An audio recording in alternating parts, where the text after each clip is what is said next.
down 350. Joining us now, Pento Portfolio Strategist President Michael Pento. All right, you're the guy, I remember you.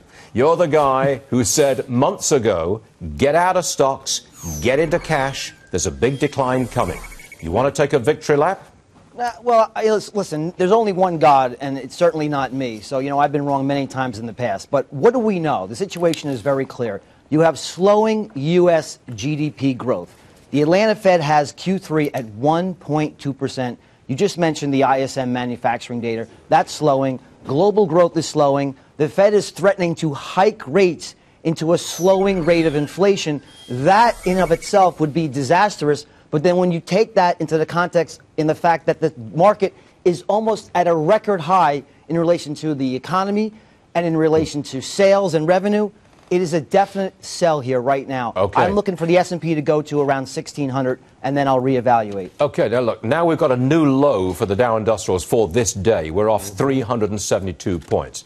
Now, would you do any kind of bargain hunting? I ask because we've had several people on the program over the past week who've said, you know, not a bad time to buy Apple or Netflix or Amazon or GE, whatever it is. Well, but, you know, you're catching a falling knife. I got it, Michael. But at the same time, some of these people have made some money on the bounce back. What are you doing? The Fed has distorted markets. The most important market in the world is the cost of money. They distorted that price for 7 years with QE and ZIRP. Now, why do you think the individual investors don't have any faith in the economy? They don't have any faith in Wall Street? Because you have bobbleheads coming on TV and telling you to buy every little downtick. We've only been down for about 3 weeks, and we've risen without a downtick for about 7 years. These astronomical prices have a lot more to go on the downside, and I would not rush in to buy FANG, the Facebook and the Amazon and Netflix and the Googles. That's where everybody was sequestered, in those high-valued, high-rising NASDAQ names. I would get out of those names. If you want to buy something that has no friends in the world, buy gold.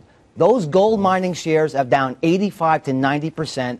The Fed probably isn't going to get very far off 0%. That's going to cause the U.S. dollar to roll over, and that's going to give us a bid in gold. So if you want to bottom fish somewhere, bottom fish in the miners, not in FANG. Okay. Look, that's very interesting, Michael. You were right all those months ago, and it's great to have you back with us. You're saying the exact opposite from many of our other guests, but it's good to get that point into the debate mix, and we appreciate it. Thank you, Stuart. Come back again, okay? We'd like to hear you.